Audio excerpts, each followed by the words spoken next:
Yesu ashimwe. Hallelujah. Amazina ni Gatete Charanga. Fiyanse wanjye yitwa Iradukunda Diane. Dufite ubukwe ku itariki 27 z'ukwa karindwi. Dote. Amazina yitwa Gatete Charanga. Fiyanse wanjye yitwa Iradukunda Diane. Dufite ubukwe ku itariki 27 z'ukwa karindwi. Dote na reception byose bizabera kuri Golden Garden. Dote zatangira saa 5:30 gusezerana imbere y'Imana, tuzasezerera hano gutangira saa 9, twongere twiyakire kuri Golden Garden. Manironi. It's Gatete, the fiancé is Diane. They are planning to get married at 27th July. The wedding will take place at Golden Garden Revelo, and then the holy matrimony will be here too. Hallelujah. Amazina yanjye nitwa KIMAZI, fiancé wanjye yitwa Ange kwizera. KIMAZI with kwizera. Dufite ubukwe 26-27. They are getting married 26th and 27th. 26 ni dote izabera Golden Garden. Introduction and dowry giving at Revelo. Hanyuma 27 gusezerana imbere y'Imana ni hano kuri Foursquare. 27 at 2. Hanyuma reception izabera Romantic Garden ku Gisozi. Reception will be at Romantic Garden Gisozi. Dutumire itorero kubana natwe. We invite you, the whole church, to be with us. Yesu ashimwe. Hallelujah. Mazina yanjye yitwa MOMO, fiancé wanje nawe yitwa Mutesi Grace. Mutesi and Placide.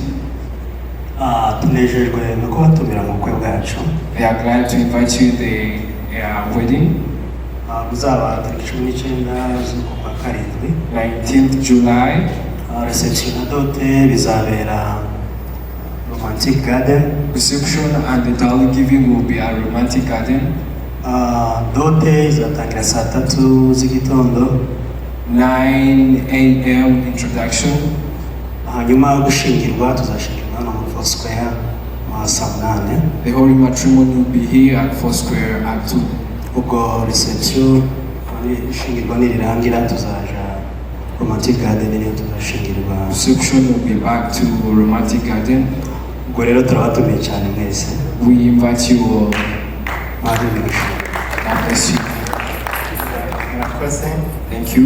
Naje gushimira Imana ko ari umwami ukunda ibintu byiza cyane cyane ubukwe. Nitwa Sam Shadrake. Is Shadrach. Fiancé wanjye yitwa Domina. Tukaba dufite ubukwe ku itariki 20. They are getting married at 20th muri uku kwezi July. Buzabera kuri 15 Alpha de Dieu. It will take place at Alpha de Dieu. Naho hazabera dote. That where the introduction and dowry giving will take place from. Gusezerana imbere y'Imana bizabera hano Foursquare saa 8. The holy matrimony will be here at 2. Kwiyakira reception izabera nanone kuri 15 ni Alpha de Dieu. The reception will be at Alpha de Dieu. Hallelujah. Hallelujah. Amazina yanjye yitwa Niyomwungirije. Fiyanse wanjye yitwa Mwinganzi Maridem. Nejejwe no kubatumira mu bukwe bwacu uzaba ku itariki 2 z'ukwezi kwa 8. Gusaba no gukwa bizabera kuri Romantic Garden ku Gisozi. Gusezerana bizabera hano Foursquare saa 8. Uzazitware nawe bizabushimisha.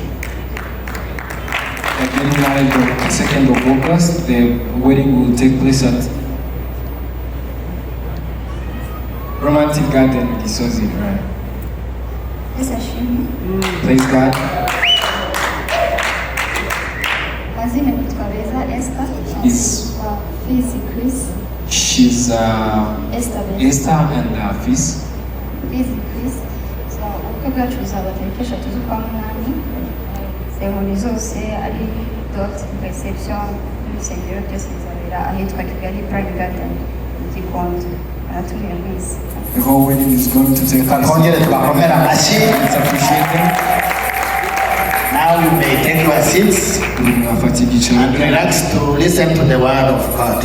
kandi mwitegure kwakira ijambo ry'Imana. Nishimiye kwakira umushumba Kado. We'd like to welcome Pastor Kadu. Karibu atugezeho ijambo ry'Imana. Now you can share with us the word of God. Hamwe n'umunezero.